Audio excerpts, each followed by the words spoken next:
नाम के शहर में तेजस अपनी पत्नी नीरू के साथ रहता था। पति पत्नी दोनों ही नौकरी करते थे। एक दिन तेजस गांव अपनी माँ के पास फोन करता है। हेलो, प्रणाम माँ। जीते रहो माँ, तुम दादी बनने वाली हो। अरे वाह, ठीक है बेटा, मैं कल ही आती हूँ। जब माँ जी शहर पहुंची तो बेटी बहू ने बहुत अच्छे से स्वागत किया। लीजिए माँ जी चाय। अरे गर्मा गर्म पकोड़े ले आओ माँ के लिए। नीरू रसोई में गई और 2 मिनट में ही पकोड़े ले आई। जी ये लीजिए। बहू जादू से बनाए हैं क्या? अभी तो रसोई में गई थी। यम्मी। माँ जी, शीला रसोई में पकोड़े तल रही है, मैं बस लेकर आई। हे भगवान, मेरा धर्म भ्रष्ट कर दिया तूने। अब तो गंगा जल से शुद्धिकरण करना होगा। दूसरे दिन, माँ जी मैंने नाश्ता बना दिया है, ऑफिस जा रही हूँ। पर अभी तो घर का सारा काम पड़ा है। शीला आती ही होगी, झाड़ू पोछा बर्तन कपड़े वो सब कर लेगी। हमारे जमाने में घर का सारा काम हम ही करते थे। जी माँ जी, आप बहुत होशियार हैं। मैं घर ऑफिस दोनों नहीं संभाल पाती। तो जरूरत क्या है घर से बाहर जाकर चाकरी करने की? वैसे भी घर का काम खुद करने से घर में बरकत आती है, समझी? पर माँ जी, पर कुछ नहीं, इस महीने की पगार मिले फिर ऑफिस बंद है। हाँ। रात को नीरू तेजस से कहती है, सुनिए जी, माँ जी बोल रही थी कि मैं नौकरी छोड़ दूं। वैसे ठीक ही तो है, अभी तुम्हें आराम की जरूरत है। फिर भी आराम कहाँ, शीला को छुड़ाने के लिए बोल रही थी।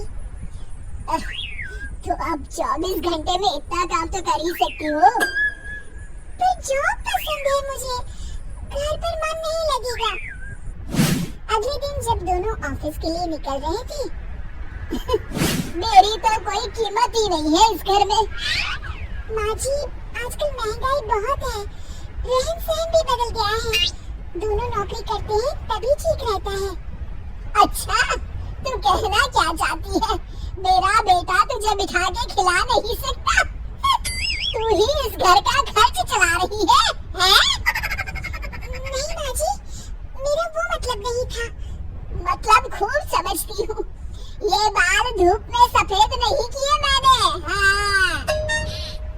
अब तो ये रोज का काम हो गया था। तेजस भी रोज की चिक चिक से परेशान हो गया था। एक दिन उसने कहा, नीरू, वैसे भी तुम्हें मैटरनिटी लीव मिलने वाली है, तो अभी से ही छुट्टी ले लो। पर क्या, मेरी सैलरी अच्छी खासी है। आखिर नीरू ने रिजाइन कर दिया।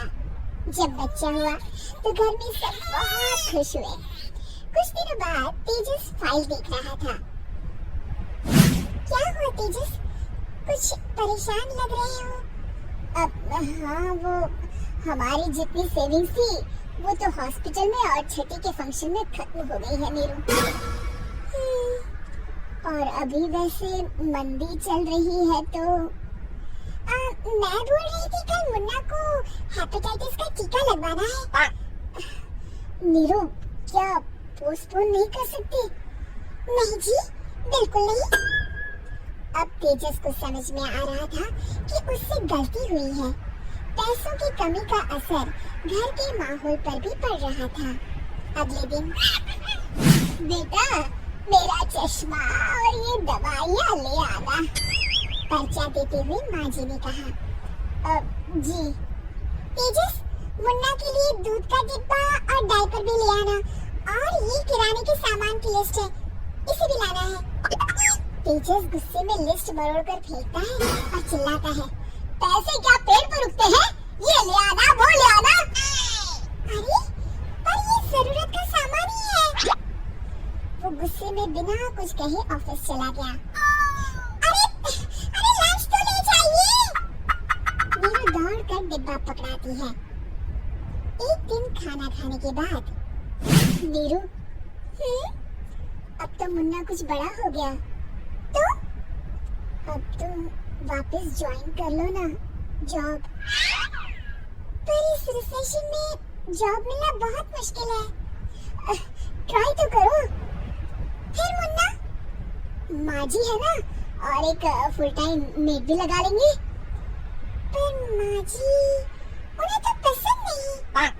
तभी माँ जी वहाँ आ जाती है और प्यार से नीरू के सर पर हाथ फेरते हुए बोलती है, अब मेरी समझ में आ गया बहू, पहले के और अब के समय में अंतर है। तुम काम शुरू करो, मुन्ना की जिम्मेदारी मेरी। मेरी प्यारी माँ जी, ये कहकर नीरू उनके गले लग गई। शिक्षा, परिवर्तन संसार का नियम है, हमें भी समय के साथ चलना चाहिए।